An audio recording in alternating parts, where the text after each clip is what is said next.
Alright then, on to phase 2.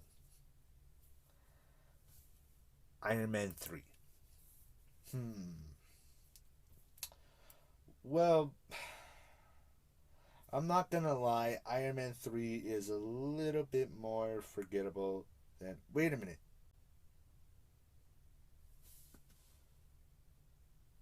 I'm sorry, I confused the plot for Iron Man 3 for Iron Man 2. Um, who the fuck was the bad guy in Iron? Okay, ladies and gentlemen, I am sorry. I completely mixed up the plots. You probably already noticed that I mixed up the plots for Iron Man 2 and Iron Man 3. So take whatever I said for Iron Man 2 and just apply it to Iron Man 3 because I was talking about Iron Man 3. For Iron Man 2, let's try to go back to Iron Man 2. Oh, that's right. Whiplash. It had a lot of fun fights and fun CGI, but for the most part, the film was actually very forgettable. I'm not gonna lie. The fact that I confused the plot for part 2 with part 3, I think goes to show just how forgettable the film was. But when I think back to it now, remembering and realizing that I mixed up the films, it did have some fun, awesome scenes that, just like with part 3, could have used a bit of a better narrative. So, yeah, there you go. I accidentally mixed up the plots of Iron Man 2 and Iron Man 3.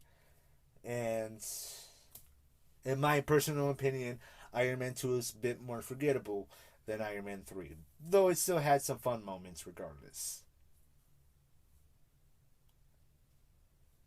Thor, The Dark World.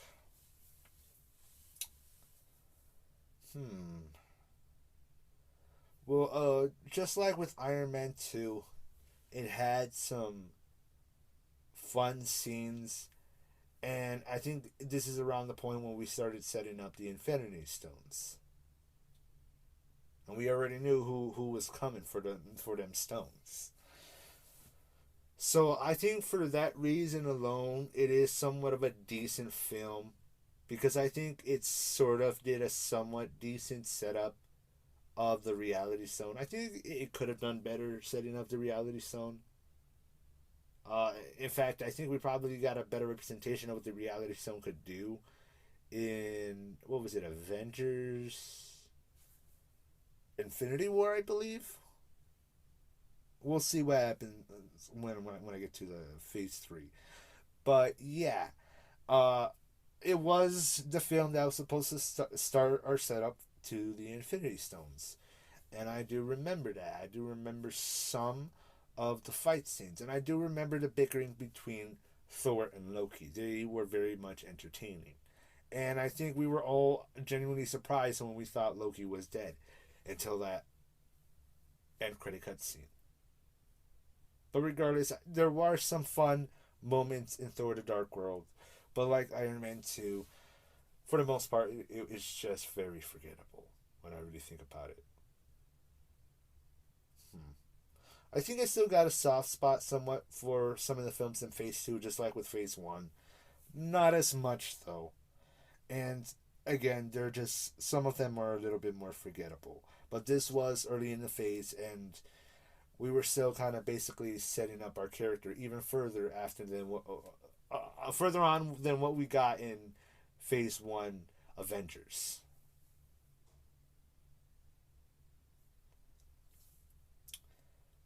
Captain America, the Winter Soldier. Okay, so the plot, some parts of the plot were somewhat forgettable, but not completely.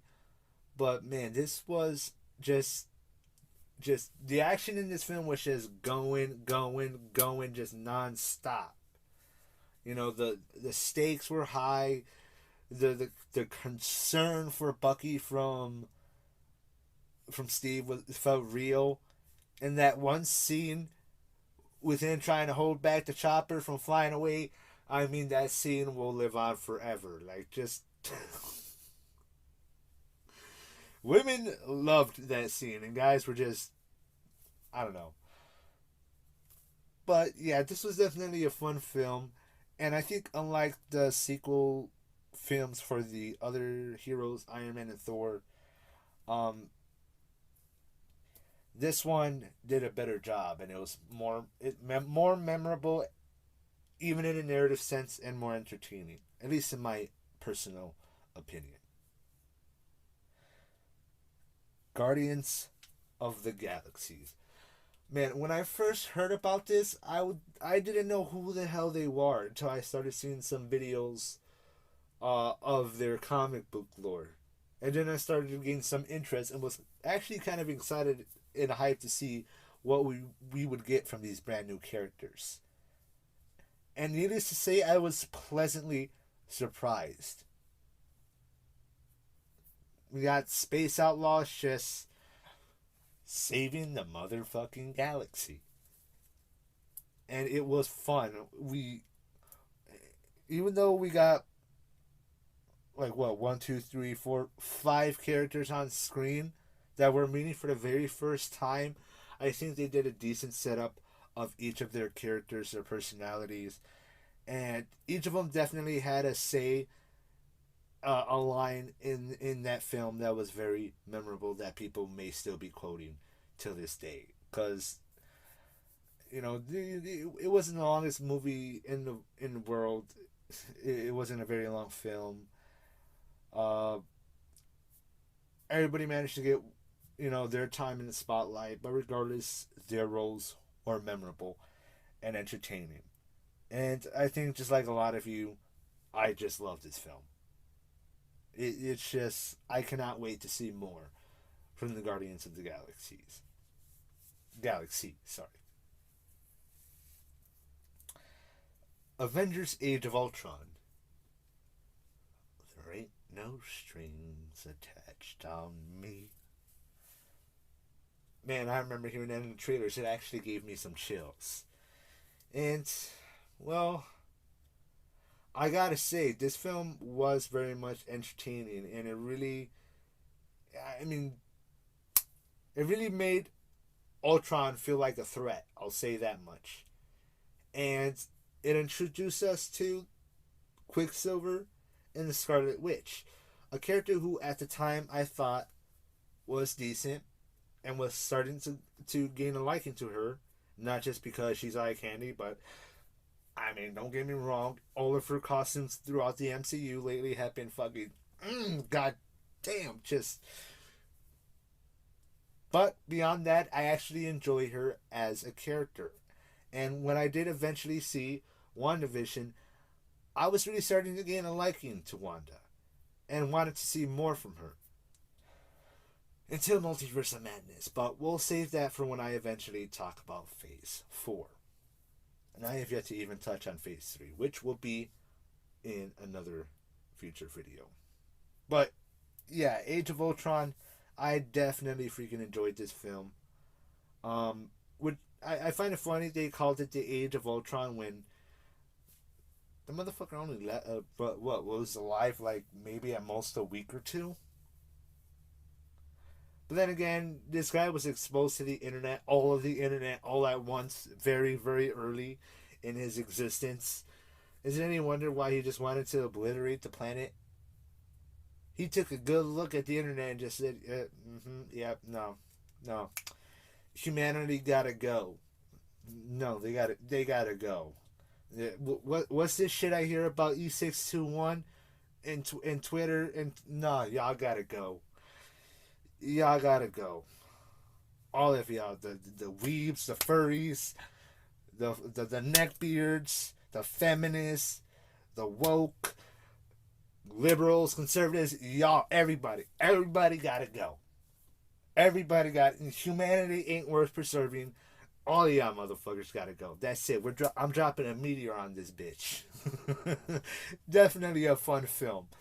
So I don't know what to say any further. I enjoyed it, and it brought back the Avengers. Now, I know some people definitely made some good criticisms about this film at the time in ways that we could have, had a somewhat of a better narrative and set up to have Ultron come back later on in the future, which would have been nice. I'm not gonna lie. It would have been nice to see more of Ultron in the future, in the later phases, I should say. But for what we got of him in this film, I enjoyed it nonetheless. And man, this was just a peak of MCU hype. We weren't even anywhere near meeting Thanos yet. I mean, we've already seen him before, but we had yet to be introduced.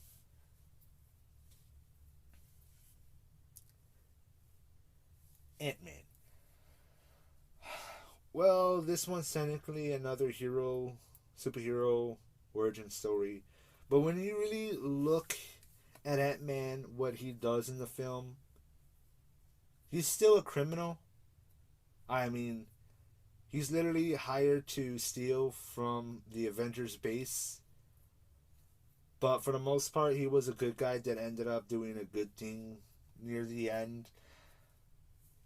But given the way Ant Man was presented in his film, I feel like he would fit more of the role of antihero. Or at the very least, I feel like that label fits him more given what he does in this film more than superhero. He is still technically the good guy, the protagonist, but I wouldn't really consider him a superhero or a hero, but more so an anti-hero. Even then, for what it was fun. I feel like this is where we started to get more and more of our dose of MCU humor, which in this film I thought was alright for what it was. Again, I enjoyed it. It was a very fun film, but it wasn't very memorable for the most part. The technology was, the characters, not that much. But for the actor who played Ant Man, I think he, I think he did a pretty good job for the material that he was given, as far as the writing, the directing, and whatnot. Oh, and I remember when I heard about the actor becoming Ant Man, and all the workout he had to do to get his abs, only to get like only what one count it one scene where he's shirtless for no more than 10 to 15 seconds, at most maximum a minute if lucky. Not that I was really excited to see him shirtless, but see, here's the thing I don't seem to understand lately when it comes to these MCU workouts for the actors. Why do these motherfuckers gotta get buffed as shit like these guys are Spartans already getting ready to go to war? They gotta be abbed out as shit, muscled up as fuck. Straight straight bulking the fuck out. But then you only see these motherfuckers shirtless for no more than 15 seconds to a full minute. I don't get it. And then we're not allowed to even get a little bit of boob window in the female characters. Oh my god, give me a fucking break. Look, again, for all the actors, um, what do you call it? Uh, their costumes for the characters, they're all good. They're all fine for what they are. Phase 4, some of them do look wacky, specifically referring to Thor Ragnarok. But for the most part, their outfits are still pretty decent. They're still cool. Wanda Maximoff, I think her outfits from all her scenes, from all the films, her show, I think all her outfits are actually pretty freaking cool and well designed for her character. But at the same time, don't get offended that we got to see a little bit of Scarlet Witch cleavage. Oh no, oh no! But then these motherfuckers are forced to do these extreme workouts so you can show their abs for 15 seconds. 15 seconds to no more than a minute. I'm not really into masked dudes. I'm a bisexual guy, but I'm not into masculine men. I'm not into muscular men at all whatsoever. Give me a twink any day. But if you're gonna make him do all this fucking workout, this extreme workout that from what I've heard, a lot of the guys hate, to get these rock hard fucking Greek god level fucking abs and muscles, then god damn it, you might as well have them shirtless for a full fucking 15 minutes. Doing some straight hardcore macho action. Like, just come. Don't. I just don't get it. I just don't get it. If you're gonna make them do all this working out to get this body that they're not even gonna be able to keep because it's too much work to keep, why are you only gonna show them for 15 seconds? I know that's a weird rant, but it's like, you might as well just, if you're only gonna show it for 15 seconds, just CGI the bitch. Just CGI the abs on, and don't force these poor guys to go through this full workout to get these rock hard abs that they show off for 15 fucking seconds. But then complain that guys don't even get a little bit of boob window. Like, what the? And what about us, the guys? Can we not get the best of both worlds? Like, what the fuck? Again, I'm not into muscular men, but it just seems so ridiculous. Either let's just let them not have to do these crazy ass workouts and CGI their fucking abs if you need them shirtless that damn bad. Or show them for longer than 15 seconds. Because all that working out for their body to be a prop, you might as well show it for more than 15 fucking seconds. And I want people to stop fucking complaining about a little bit of cleavage on a female character when these motherfuckers are constantly being shown off head to toe, sometimes butt fucking naked. For no more than 15 seconds after doing a 6 months to a full year workout. Like, what the fuck are you putting these poor actors through? Weird rant, but that's just something I wanted to bring up. Especially about Ant-Man. I know it's weird, but it's like, cool, he did this whole workout to be a superhero, but you only show him shirtless for 15 seconds. My guy, you didn't need to do any of that workout. We barely even fucking see your abs at all. And honestly, I've forgotten all about that scene. Because at that point, it's like, ooh, cool. You got abs now. Rumpa-bump-bump. Good for you. Like, I don't give a fuck. Get on with the film. But regardless, it was still a fun film. I just can't help but look back at that film and think about how this motherfucker had to get a workout probably for 6 months straight for 15 seconds of ab footage. Like, what the fuck are they thinking at Disney? Like, I don't get it. I just don't get it. Anyways, that has been my quick, right off the top of my head, retrospect of Phase 1 and Phase 2 of the MCU. What did you guys think of Phase 1 and Phase 2 back when you saw these films? And what do you think about them now when you look back at them, when you watch them again? How do you feel about them? Do you still feel the same way back when you first watched them? Or do you have a different opinion, a different perspective now, looking back at the film? Especially being an older kid or an adult now.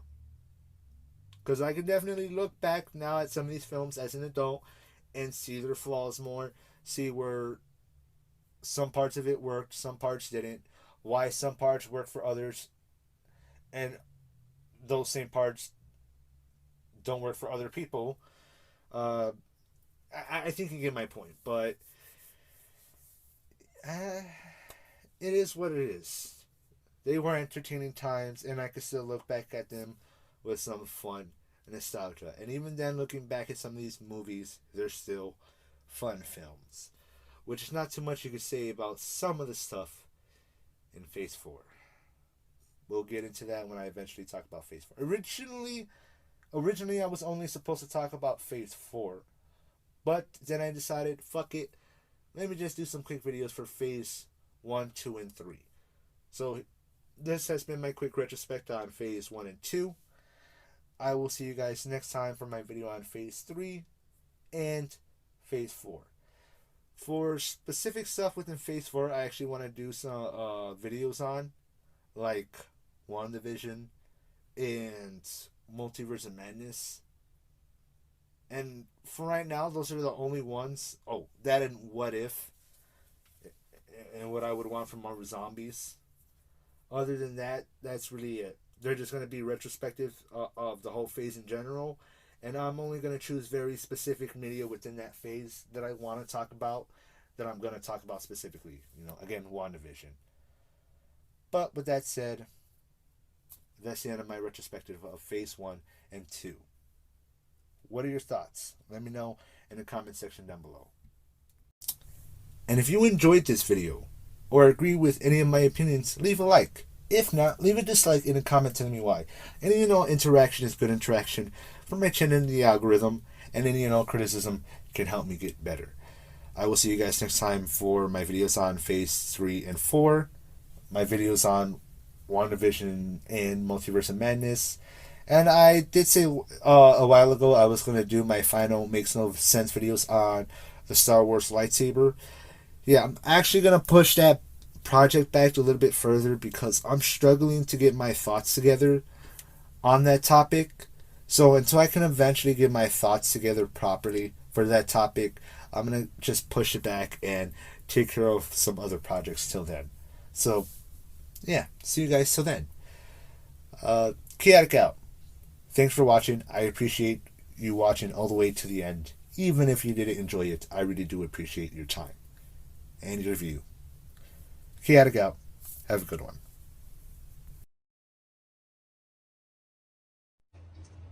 Everything dies.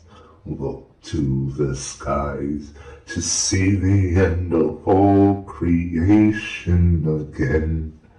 See with your eyes my army of eyes when no one survives. To think that Avengers had the most versatile substance on the planet, and one of them wasted it on a frisbee, another on a glorified catsuit. Only one of the Avengers was a furry. And then for a short period of time, the Avengers had the power of infinity in the palm of their hands. In the palm of their hands. And what did they use it for? They undid Thanos' changes, his sacrifice, in order to bring back all the people that were wiped away in, what did we call it again? The blip? As well as bringing back all the issues they had before the blip. And not just the Earth, but the entire galaxy. And now you're telling me that the humans used this rock, this meteorite, this artifact from another dimension, a world between worlds, this artifact that has the ability of the Infinity Stones all in one stone, of all of infinity and space and time. And they're using it just to make guns, teleporters, raise the dead, and make special sugary goods that give you abilities. You humans really have a knack for wasting potential, just like you waste resources, don't you? Well, no worries. I think I'll be taking this off of your hands now.